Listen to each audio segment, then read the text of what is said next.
Hello everyone, I'm Paul McGuire Grimes. You don't have to be a wrestling fan to be engrossed in the story of the Von Erich family. Their tragic story is told in the new film, The Iron Claw. It's in theaters and I want to talk about it. This is Paul's trip to the movies.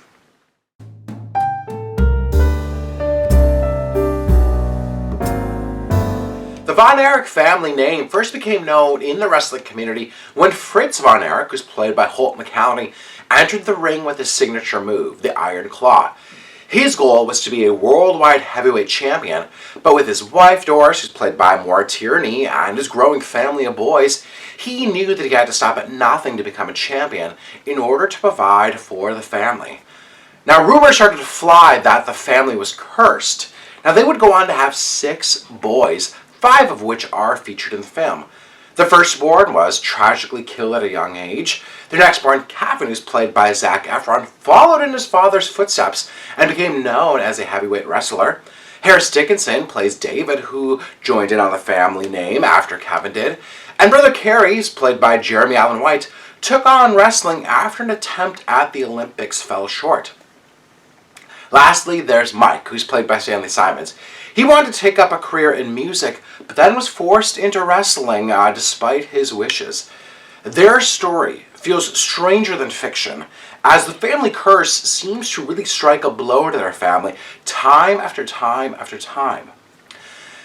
The story of the Von Erich family is brought to the big screen thanks to writer-director Sean Durkin, who tells the story with really great passion and drive, despite a full and daunting true story to really pull together narratively. I was not familiar with the Von Erich family, so my jaw was repeatedly on the floor after every shocking moment that seems to happen to them. Now, we've seen many true-to-life sports stories that come with that overbearing parent or coach really pushing their students or athletes too far.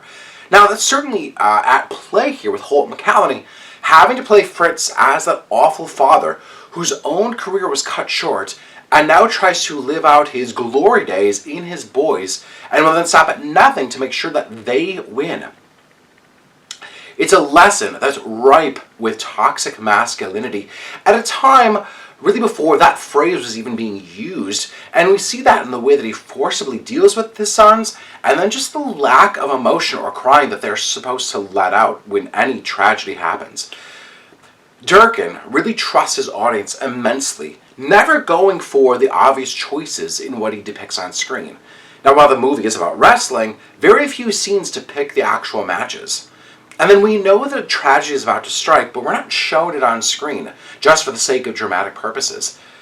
Durkin seems to want this film to be about the aftermath, the fallout, and the horrific mindset that just comes into play after you're pushed too hard, and the expectations that become too great for the individual at hand.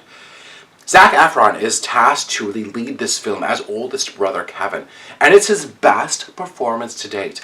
It's a role that really fits him like a glove, as he navigates Kevin's role within the family, trying to be that stand-up older brother, always looking out for his family when no one else does. Sean Durkin gives Kerry, David, and Mike, the other brothers, really time to shine and have their stories be heard as well. Stanley Simons is another standout, noticeably making Mike different than his other brothers with just the way that Simons really carries himself and how he speaks compared to them. I'm just bummed that their youngest brother, Chris, isn't featured in the film, but the story would have become even bigger, and I think possibly making the audience second guess how all of this could have happened to one family. Sean Durkin balances a very full story without feeling rushed. It's clear that he knows how to tell the story and the angle that he wants to approach it from. Now, that can't be said for most biopics out there, which usually just seem to have been given this kind of general wash over the subject's life. Your heart just aches for the Von Erich family afterwards, and it will hopefully lead you down a rabbit hole of learning more about their family. I'm giving The Iron Claw 4.5 out of 5 ticket stubs, and I know it's going to be in my top 10 movies of 2023. Go see it. Go see it at the Imagine Theaters. Follow them on social media at ImagineMN. Get tickets today for the Iron Claw. Let me know what you think on social media at Paul's Movie Trip. I'd love to know when you see this movie. Give me your review. Tickets are now on sale through their app or website, and tickets are now on sale for my movie series, Paul McGuire Grimes Presents. I've loved doing it in 2023, and we're going to keep going in 2024.